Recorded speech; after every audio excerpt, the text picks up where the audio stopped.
Welcome, everyone, to the Pockets of Knowledge podcast. I'm your host, Desiree Stanley, and with me today is my guest, Samantha Berkowitz. Welcome to the show, Samantha. I'm so excited to have you with us today. How are you? Good. Thank you so much for having me. I'm really excited to chat with you today. Excellent. So, Samantha is the founder of SammiB Nutrition, and also you've written an ebook, and we'll talk about that a little bit as we get into the show. But I'd love to hear, as a registered dietitian, was that what prompted you to begin SammiB Nutrition, or how did that whole concept come about for you? Yeah, totally. It definitely starting my private practice wasn't something I really thought I wanted to do like when I was studying nutrition originally. But through school and just kind of studying textbook nutrition, I developed a lot of disordered eating habits with food and exercise. And it kind of brought me around to this other side of nutrition that was much more disordered and that people really struggle with. But when I kind of recovered from that, I really wanted to help other people that are struggling with disordered eating or even just chronic dieting and to kind of move away from that. But being kind of focusing on the intuitive eating and health at every size space, I kind of just wanted to counsel my way and do it like the way I wanted to do. So that really pushed me to start my own practice versus joining a different one. Excellent. Thank you for filling in a little bit of the info on that, how that came about. And you mentioned a couple things, which I think we're hearing a lot more frequently. Disordered eating, I think, is really something that we're hearing a lot more. And can you talk a little bit about that? Tell us what that means exactly.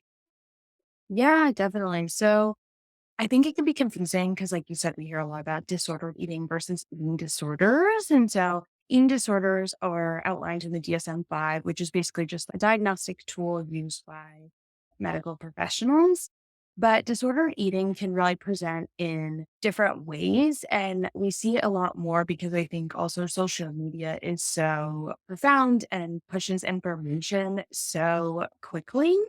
And it really we get stuff in quick snippets and we're not really looking it up and fact checking it and all that stuff. And it's unfortunate that we need to, but it's really easy for like catchy things to become trendy, but it doesn't really mean that they're good for us.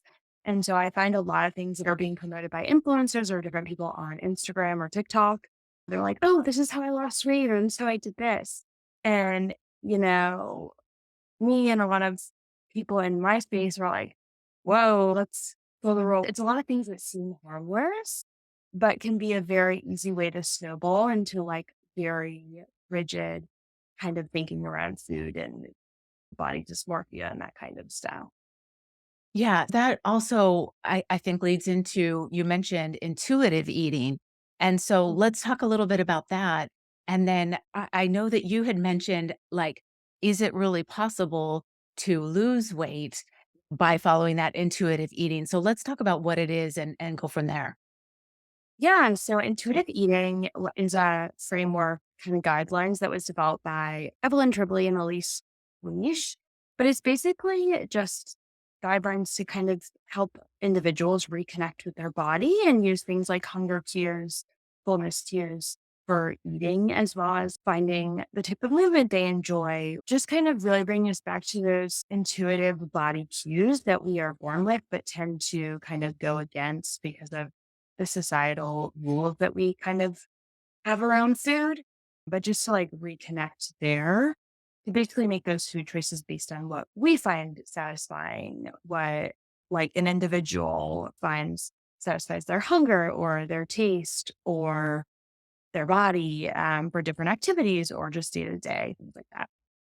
Yeah, that's such a great point. And it made me think about how, with the work schedules that we have, where it's sort of like you get this amount of time at this point of the day, and this is when you get to eat, kind of nullifies that intuitive eating, I think, a little bit. Like, instead of listening to those cues, like you said, that our body is giving us Mhm, about when we're actually hungry, we're sort of forced into this window of mhm, time that you have to eat.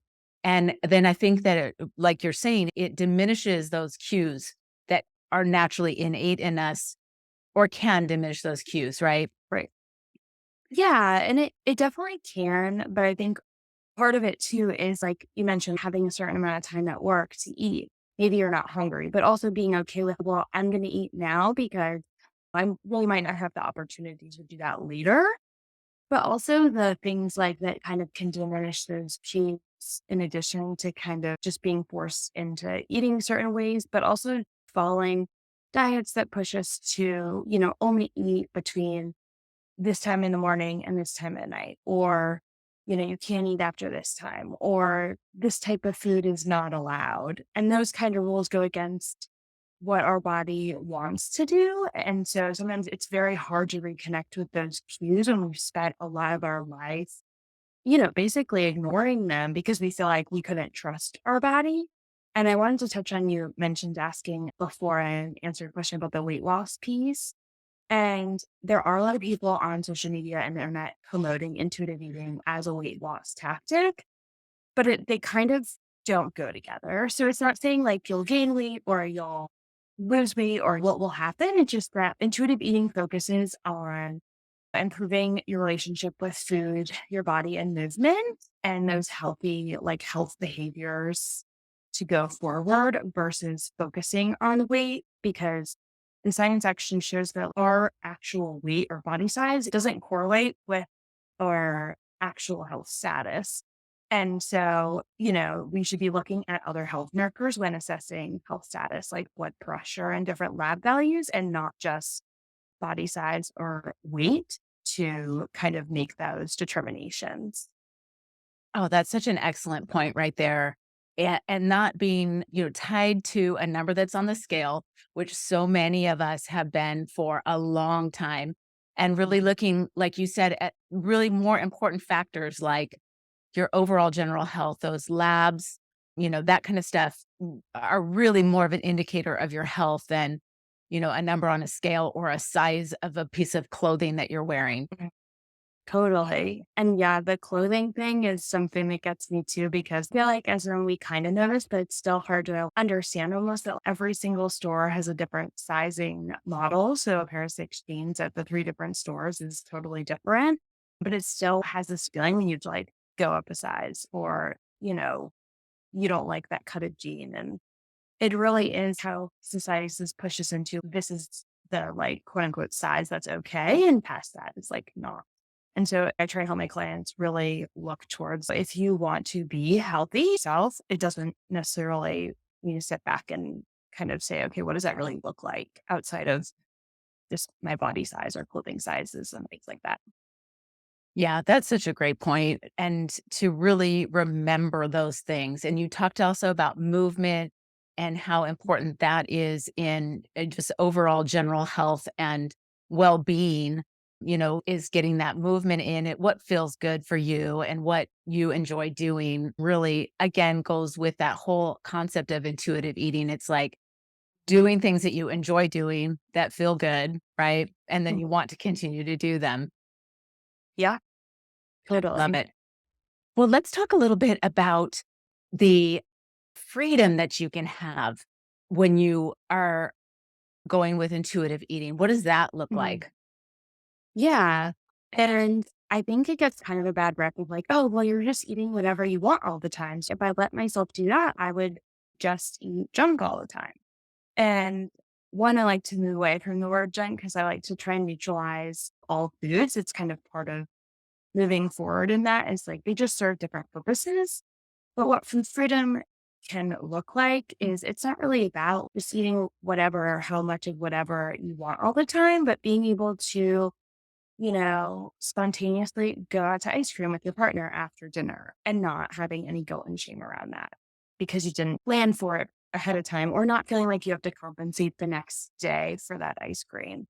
Or, you have plans with friends and it means you have to cancel your gym workout or your class and being okay with that and saying, like, right now, I prioritize social time and, I can go a different day. It's not going to impact me because I missed the one class or I ate one meal differently or did one thing or health is so much more complex than that. And just being able to actually enjoy food again and life again without that guilt and shame and kind of feeling like you have to keep tabs on everything all the time to somehow even out, even though it doesn't really work like that. But that's how it feels when you're in that kind of mindset before getting to that space of food freedom.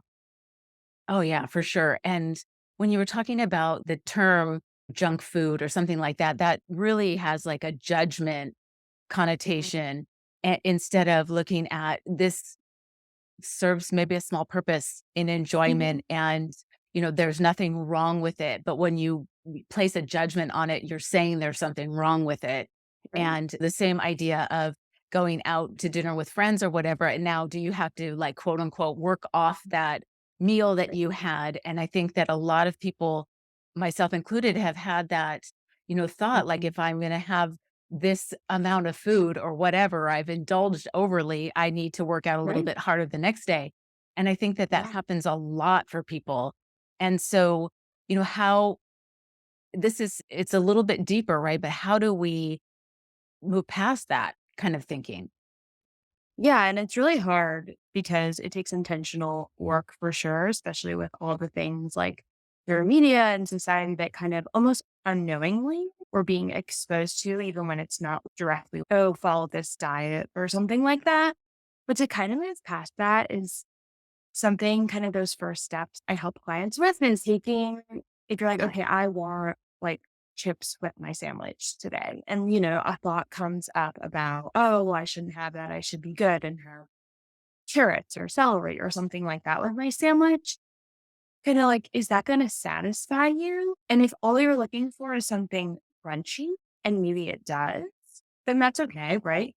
But if we're looking for that salty, crunchy, kind of a little greasy, like feast, what's going to happen is we're going to eat the carrots and the celery, and then you're still not going to be satisfied. So we're going to eat something else and something else. And eventually you'll come back around to the chips because that's what's going to satisfy you. So kind of just understanding like it's not about eating less food, but if we just eat what we wanted kind of in the first place, if that's accessible to us, then that will, help quiet those thoughts in general. A second thing that can be a good first step into that would be like kind of just challenging those thoughts and identifying like how that food serves you. So you mentioned neutralizing kind of, I like to call fun foods, well, what we would consider junk foods traditionally. So saying, okay, well, foods can serve me in multiple ways, like nutrient dense food, like salad and carrots and celery and all those things. Maybe you want something fresh and crunchy, but maybe you really just want that nutrient density, and that's okay. Diet culture isn't on the salad, even though sometimes it feels like that. But with the other foods, you can just enjoy it because it tastes good, or you're out with family and they picked the restaurant. And so you're just enjoying the food and you didn't really get to pick or maybe this is the healthiest option. But it's like not about that in that moment. And sometimes it really is just about taste. Like I wanted some ice cream and that's going to satisfy me right now. And just kind of identifying those neutral motivators versus with those like negative things, kind of like you mentioned. Yeah, excellent point. So great there. And talking about the satisfaction that you get from the thing that you're like craving in the moment, as opposed to ignoring or avoiding it and then end up eating all these other things and coming back around to it anyway. And so you could have just Mhm. solved it from the start if you accept that this is what I feel like I need right now and have that thing and be okay with it. And that's a fantastic point, and I love that. So thank you for sharing that. I want to talk about something that you mentioned, and that was, eating this way all the time. And what does that mean exactly? Because if you're choosing food freedom, what does that mean? Like eating this way all the time? Yeah, I guess it gets that right with like eating whatever you want all the time, but it is Mhm. really just kind of tuning in. So at first, when we start this process, a lot of clients, including myself, at the beginning, or you take off the reins and before you can get to, oh, I want a salad in this moment, and oh, like a cookie is what I want, or a burger and fries is what I want. Right. There's going to be kind of that messy middle of I can eat cookies now. I'm going to eat all the cookies. And that's kind of where the fear of binging and overeating comes from. But something that's really important to kind of learn about and can settle those thoughts is like food habituation. So I have a client that's worried about binging on Oreos.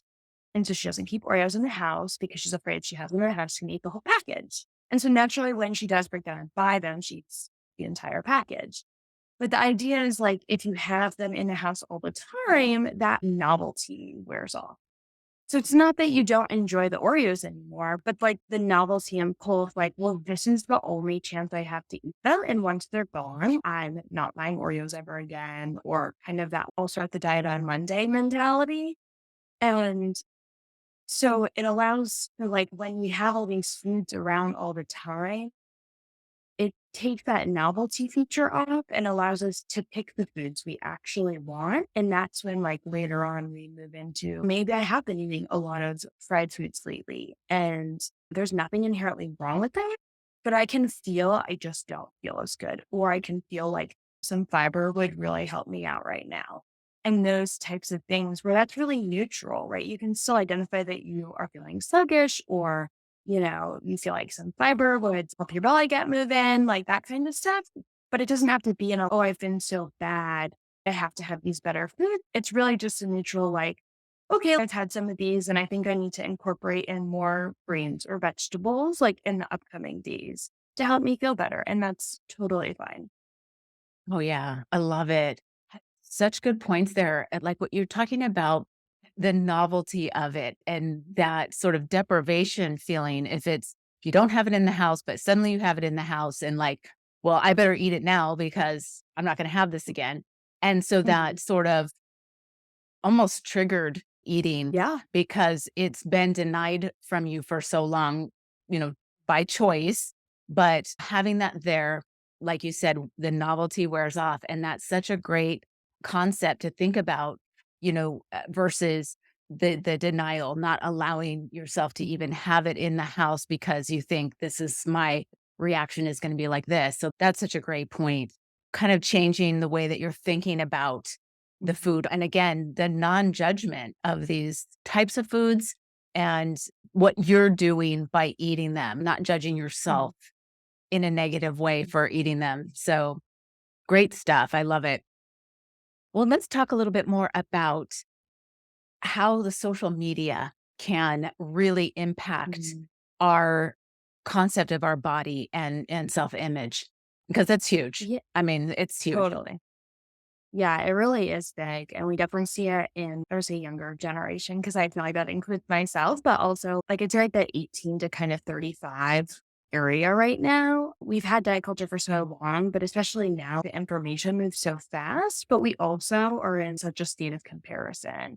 So not only is it commercials on the TV or media or like the movies, snippets about stuff in there, it's also like people presenting themselves as like, "Oh, I am the picture of health," or "I do this and this is the best way," which I think is a really new concept to kind of the way we receive information. But when I think it really does affect our relationship with food. Like there's trends like what I eat in a day videos, and it's people like, "Oh, well, I'm just posting for inspiration or like for fun." And while that may be the case, and maybe that is their motivation behind it, a lot of these videos always start with an image of their body. And whether that's them holding up their shirt, like, oh, I'm not bloated, like I'm so thin, or posing in front of the mirror. And while may seem harmless, and maybe their intention isn't to like put the message out, oh, you can eat like me and then you can look like me. But that is kind of the message that is received, especially when the person is kind of like a gym influencer or, a health influencer, those kind of areas. Is maybe that's not the intention, but that kind of is the message that a lot of people receive from that.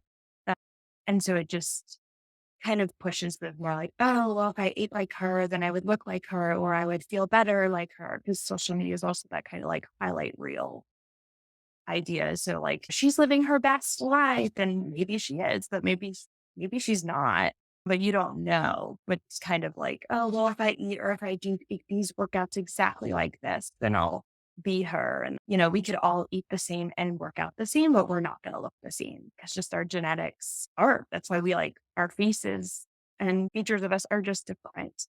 So that can be really hard when you're in that state of comparison and maybe you're doing like the meal plan she puts online and the workout outline she puts online. You're like, but I still don't look like that. And maybe you just won't, but that there's nothing wrong with that. If you enjoy those foods or you enjoy those workouts, it's okay. But we need to remove the I'm going to look a certain way from like doing this. Yeah. Oh, yeah, that's so great. And really, what happens is we're discounting the fact that we are a completely different person with completely different genetics, and our body is going to respond to things completely differently than the person that we're seeing. And I think that you completely forget that when Mhm. you're looking at these and thinking, oh, I could get these kind of results, when that's probably not the case because you are Yeah. an entirely different person and with an entirely different genetic makeup. And so while it can be inspirational, you've got to remember not to take it as there's something wrong with me if I don't look like that, if I do exactly what they're doing, right?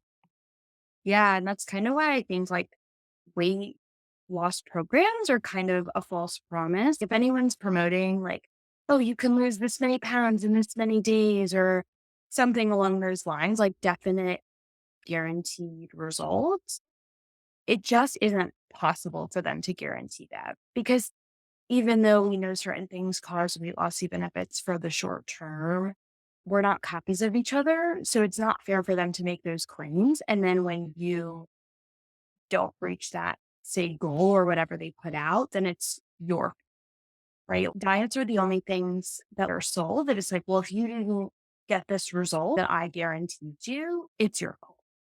Where when we buy other things or like a rug, and it's like, well, it wasn't what I thought it was, and I'm going to send it back. And right, it's hard because one's a very tangible item, but like a cooking class, oh, I learned to cook. Maybe it's not to the same level as the person over there, but I learned a new skill. Like a diet is like, nope, they sold it to me and it didn't work for me and it's my fault. But they really just can't guarantee those results because even if some people lose weight doing that, we're not talking about are they keeping it off or what's the percentage of people that are getting those results? We just don't know, but it makes us feel bad when you don't reach that result. And then, like, but it was promised, it was guaranteed. Like, there's something wrong with me for not. Yeah, that's such a good point. It immediately becomes another like internalized thing that we're taking on, that there's something wrong with me, that I didn't get the results they said I was supposed to Mhm. get. Yeah. So, yeah, that's such a great point. So, let's talk a little bit now about your ebook. When they go to check it out, what are they going to find? Because you're talking about ditching diet distress. So, tell us more about that because I love that concept. Yeah. So my ebook is The Beginner's Guide to Ditching Diet Distress. It's one of my free resources that I really wanted to put out to my community because I think it can be really scary to kind of jump into intuitive eating or kind of decide you're going to ditch dieting because, right, it kind of goes against what we've been told our entire lives through what is quote unquote healthy. And so I think there can be a lot of distress when dieting because we're in this kind of circle or yo-yo phase. But then also, like when we decide to, okay, well, I don't want to do this anymore, but I also don't know what the alternative is. And just that whole situation can be very distressing. I decided to make this resource, and it kind of just allows you to take those first steps into this journey of some self reflection and kind of introduction to intuitive eating without feeling overwhelming or like you have to take a big commitment or have to take like a big financial commitment to kind of just see, is this something that feels maybe even if it feels intangible, is this something that I can make a little more sense for my community around of like, what does this really look like? What could this look like for me when deciding, is this the right decision for them in this moment? Oh, that's excellent. And so how was that writing process for you? I'm just curious, was it, easy because of the knowledge that you wanted to share and that information, or was it a little bit more challenging in terms of how you wanted to present it? I mean, it definitely was challenging because I wanted it to be a beginner's resource. I didn't want it to be like super overwhelming, even though I feel like I have so much information to share. but I wanted it to also be an actionable item within the ebook because a lot of times I turn to resources and it's a really great resource, but then at the end you're like, okay, but what do I do now? Like that was really great information. I learned a lot, but how do I take that first step? What do I do now with that? And so I really wanted it to provide information while also providing some action steps so that when someone is completing it or reading through it, it's not overwhelming and they can also take a step after that without feeling bombarded with information. So I tried to keep it a little more short form style. That's such a great point. Having actionable steps, because you're right. I mean, reading and learning something is Mhm. fantastic, but if you don't know what to do next or in a way to implement any of the knowledge that you've just gained, what purpose does it serve, right? I mean, yes, Yeah. knowledge is of course important, but action steps and knowing what to do next is even better. So that's awesome. Well, Samantha, I always like to ask my guests, if there's any books or podcasts that they have found beneficial or helpful. Obviously, you just shared your ebook, which is great, and I'll include that information in the show notes. But is there anything else that you'd like to suggest that the listeners check out? Yeah, I definitely like for personal reading, I read more thriller mysteries. So I'm reading The Anonymous Girl right now, which is very good if you like that genre. But for more kind of nutrition related books, I really like Christy Harrison's newest book called The Wellness Trap. And so she is a non-diet, anti-diet dietitian, and she originally put out a book called The Anti-Diet, which is also very good. But this one kind of focused more on how diet culture has kind of morphed into wellness culture and this like morality around health. And I think it's a very interesting take, but also dives really deep, but in a way to just kind of shed some light on what like diet culture has learned. We kind of don't want to diet anymore. And so they're like shape shifting into this more wellness era. And so I just think it's definitely just really informative to kind of be able to make when you're making choices at the store, whether it be supplements or just different programs you're joining, like to make sure that you're kind of doing your due diligence of what you can to make sure it's not just diet culture in disguise, basically. Yeah, excellent recommendations. I'll include those for sure. So, links to make it easy for people to find those. And so, then is there any podcasts that you are listening to or that you'd like to suggest? Yes, the podcast that actually brought me into the intuitive eating space is called What the Actual Fork Podcast, and it's hosted by two non-diet dietitians. I actually talk about this podcast a lot because I'm really passionate about their work because as a nutrition student, I was listening to it and I was like, whoa, what is this? No one's ever talked to me about this. But it's also a lot of nutrition and kind of health professionals listen to it, but also it's really great for like just the average person that's wanting to learn more about body image or intuitive eating, or they do a lot of stuff that's trending. Let's unpack this and have a lot of great guests all the time. So it's really a widespread of information and can be a really great place to start if reading feels overwhelming or kind of going online to try and find somewhere to learn about this feels overwhelming. Their podcast is really great. Oh, wonderful. Thank you for suggesting that. It does sound fantastic. So I'll include that there as well. And then lastly, Samantha, if people have questions for you, want to maybe dig into this a little bit more, how would they be able to reach out to you and ask you a bit more? Yeah, totally. I do most of my content and my kind of online presence is on Instagram. And so that's at SammiB.Nutrition. And then my website is SammiBNutrition.com.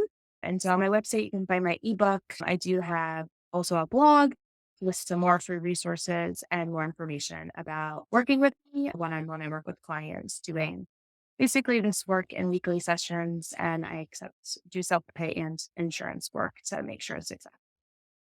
Awesome. That's excellent. Thank you so much for sharing those, and I'll include those as well. And again, Samantha, it's just been wonderful. I've really enjoyed our conversation. I think that you have shared with us some fantastic things to really remember and consider and maybe look at a little bit differently. And I love that. So thank you so much. I appreciate your time and your knowledge. Thank you. Thanks so much for having me today. We'll talk more soon.